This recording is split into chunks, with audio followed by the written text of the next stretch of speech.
analisar, eu achei que em alguns momentos você desliza para a ausência de uma análise mais crítica sobre o próprio Corbusier, o objeto ou as ideias, né? Talvez ali fique aberto demais para o leitor. E aí em alguns momentos eu pensei, o Igor foi seduzido pelo Le Corbusier. Não, eu acho que ele está hesitante, então nem faz aqui, nem faz Deixa eu ver o que eu marquei aqui. Eu peguei um trechinho assim que eu... É bom hesitar.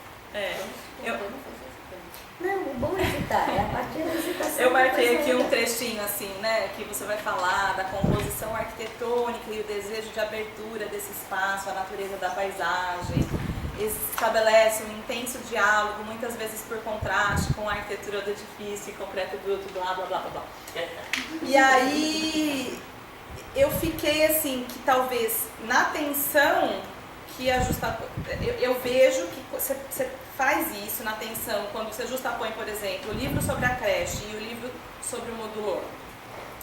Você tenta repor a complexidade dessa herança corbusiana, mostrando as ambivalências, as contradições, mas às vezes faz afirmações, como na página 203, deixa eu ver aqui.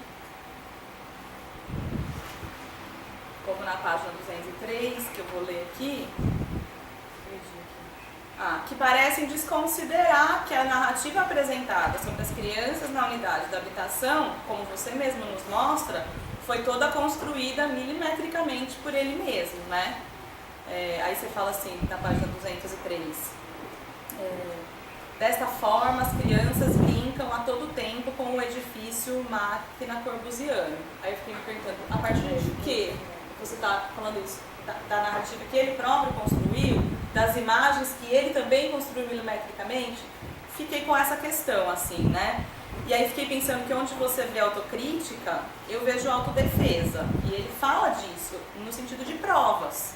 Constrói provas para se defender num contexto em que esse debate estava efervescente e se colocando. Não estou colocando isso como um problema em si, mas que eu acho que é uma coisa que a gente precisa, talvez, pontuar, né? Não sei se só trazer basta, é isso. A mesma coisa, por exemplo, quando você constrói a ideia a partir do livro mesmo, dessa brincadeira do arquiteto, né? E aí trazendo essa coisa da unidade da habitação como um convite ao jogo. Eu revi naqueles escritos, em alguns trechos que você traz, e a tua coleção de fragmentos das próprias ideias do Le Corbusier é muito preciosa, a seleção de fragmentos que você traz. Mas que eu acho que reaparece um pouco essa coisa do brincar de Deus, da ideia do demiurgo, mas você é quase como se você quisesse redimir essa perspectiva demiúrgica que aparece na introdução, no capítulo 1. Eu não sei, na citação que você escolhe, evidencia esse jogo como uma criação excessivamente individual, ele traz essa unilateralidade do jogo. Então, assim, eu fiquei ali achando que você deslizou pro, assim, acho que tem que ficar na ambiguidade, que é um pouco o que a Margarete falou. Eu vou defender um lado, ela vai, mas assim, acho que a grande questão é a ambiguidade, é você ficar na ambiguidade. Porque se a gente toma o livro, que é teu grande objeto, o Le Corbusier é ao mesmo tempo autor, personagem e narrador. Tem uma reiteração da onipresença, né? Dessa onipotência. Então eu acho que a gente precisa continuar desconfiando disso. Mas eu achei super interessante e acho que é uma contribuição fundamental do trabalho, você tatear essas dimensões coletivas, processuais e interdisciplinares, tanto da produção do edifício quanto da produção do livro. E você faz isso lindamente. Eu fiquei fascinada em saber dessa relação com o Freinet, que eu desconhecia. Mas quando você vai contando mais sobre a relação entre o arquiteto e a diretora da creche, se a gente fosse levar a cabo, é uma coautora do livro, e que é um livro sobre pedagogia, e que não recebe esse crédito, né? Eu ficava o tempo todo me questionando o que significa essa dimensão, que é uma dimensão de controle, até mesmo sobre o sistema pedagógico a ser implantado no edifício. Então eu fiquei pensando que reforça a dimensão do edifício, menos como um convite ao jogo, como você está tentando interpretar, do que como uma intensificação. A dimensão disciplinar e sobretudo pedagogizante, como você evidencia também, dessa arquitetura. Eu acho que você faz uma arqueologia dessa interdisciplinaridade, dessa produção coletiva. A nota sobre o pedreiro na página 222 é preciosa. Acho até que ela deveria talvez estar no corpo do texto. Mas o próprio arquiteto não evidencia isso nos seus escritos, nas suas obras. É você que traz. E essa contradição eu acho que ela não pode desaparecer nem por um lado, nem para o outro. E aí eu marquei também, isso reaparece na conclusão, aí eu marquei aqui, né, quando você vai falar. A cobertura do edifício destinada apenas às crianças, destinada principalmente às crianças, configurou-se no terraço jardim, não sei quem, daí depois você vai falar que ele reinventa a sua arquitetura e tal, eu acho que era isso. E aí eu fiquei marcando, ou quando você vai falar assim, né, que conseguimos compreender a coletividade partilhada nas críticas, sugestões e mesmo com as próprias crianças. Aí eu falei, eu acho que deveria tensionar essa ideia, assim, né, a partir das crianças, o terraço é o único que lhes cabe nesse edifício. Em que medida isso também não é um confinamento, uma espécie de confinamento? Não sei, porque são questões, né, que eu acho que eu queria te colocar.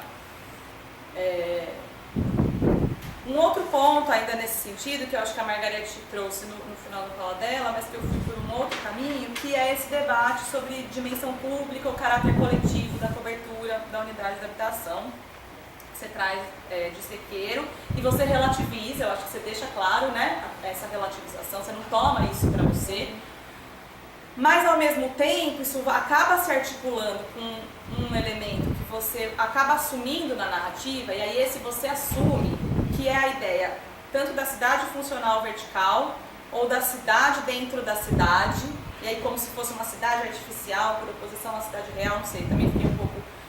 Mas você afirma, por exemplo, na página 202, que os elevadores permitem o acesso direto a partir da cota zero, tornando aquele espaço independente, incorporando-o à cidade e transformando-o em espaço de uso coletivo.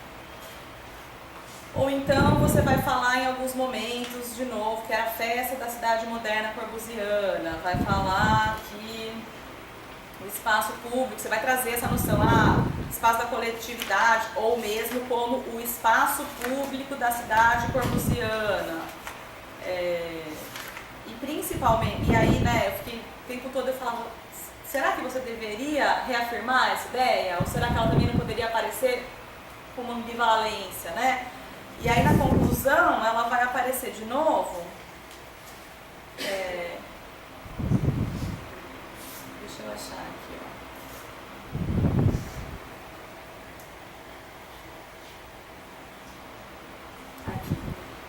ó. Baseou-se em trazer a cidade para dentro de um volume maior, essencialmente uma cidade dentro da cidade, permitindo aos habitantes terem seus próprios espaços privados, as ruas internas, aí fala da cobertura. Eu fiquei achando que você deveria problematizar essa dimensão a partir dessa própria dimensão que você vai trazer dessa comunidade vertical sem política. Eu fiquei pensando que você traz um pouco essa questão da diferença aqui, desse convívio, da diferença e tal, mas eu fiquei me perguntando se, de fato, você tem elementos para afirmar isso, ou se isso não é uma nova inferência às avessas. Então, um pouco, eu acho que aí tem um certo ponto crítico aí para pensar. Bom, eu acho muito interessante como você, nesse capítulo, justapõe dois fragmentos que normalmente sempre aparecem como opostos e que geraram uma leitura totalmente imprevista para mim, que é o trecho que você traz da Jane Jacobs, na página 153, e que ali naquela construção acaba aproximando muito mais do Le Corbusier do que dos Smithsons e de todo o debate que estava posto sobre a questão da rua, das fotos de Henderson. Ela traz toda uma dimensão negativa do livre brincar, né, enfim. Mas você lança aquilo ali, tipo, o leitor que se vire com isso, durma com esse problema. Então acho que é importante a construção que você faz, a montagem, essa construção das nebulosas, mas esses momentos talvez precisassem de uma ajudinha ao leitor, assim, não só deixar tão aberto, né?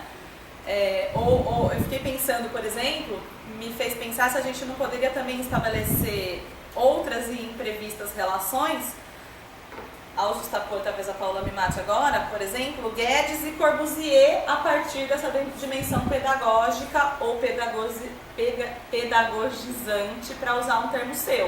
Eu acho que você tateia essas aproximações e esses tensionamentos de uma maneira que eu, como a Margarete, vi essa nebulosa em ação. E foi muito, acho que essas são algumas construções, dentre várias que você vai fazendo no capítulo 2, e que vão situando as obras do arquiteto, né, a unidade de habitação, o livro sobre a creche, mas também o próprio modulor, nas contingências da época, tanto da sua elaboração quanto da sua publicação, nos debates sobre arquitetura, cidade e infância, nos quais eles se inserem, e eu acho que só por isso já também tem uma contribuição muito grande. Então eu acho que você, para além da retórica, você de fato pratica na tua construção historiográfica essa relativização, estou citando palavras suas, né? Relativização da imagem desses sujeitos, você complexiza suas figuras, ajuda a desfazer a aura que os encobre, evidencia o trabalho desses arquitetos como produções coletivas e interdisciplinares. Ainda que eu sinta a falta também de você problematizar alguns aspectos nesse sentido nos tensionamentos do Tintin. Eu acho que tem algumas coisas que você pontua na conclusão do trabalho muito rápido, de forma meio apressada, sobre a ambiguidade entre a dimensão crítica e a proposição projetual da nova geração.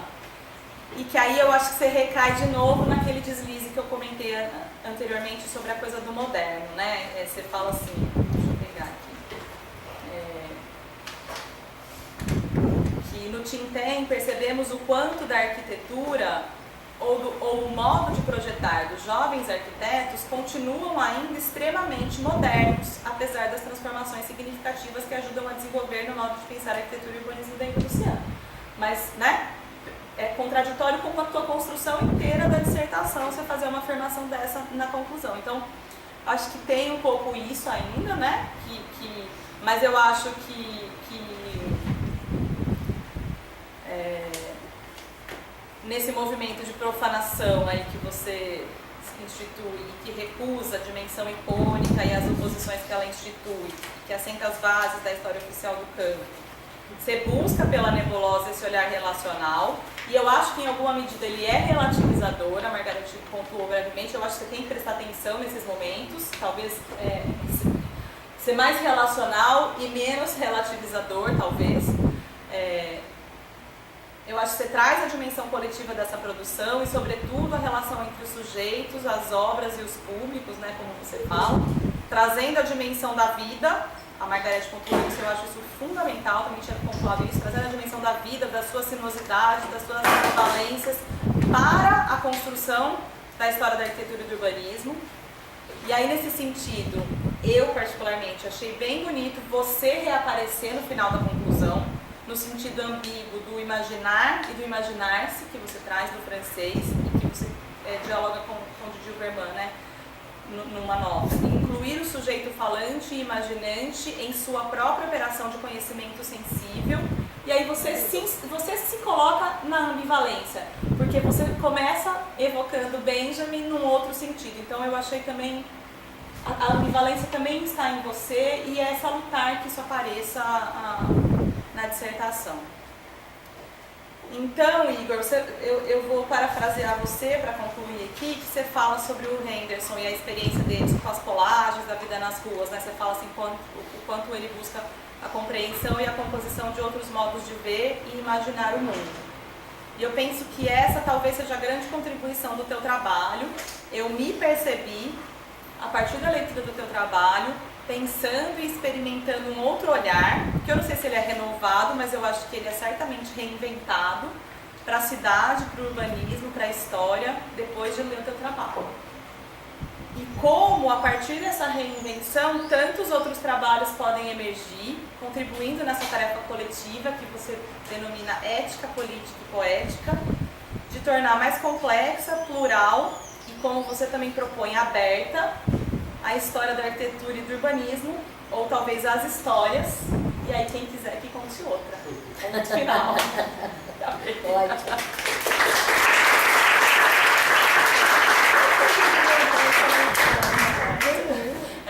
fala uns 5 minutos pra ir Você ao foi mais banheiro e eu do lado também. que ele dá uma descrição, eu tenho vontade.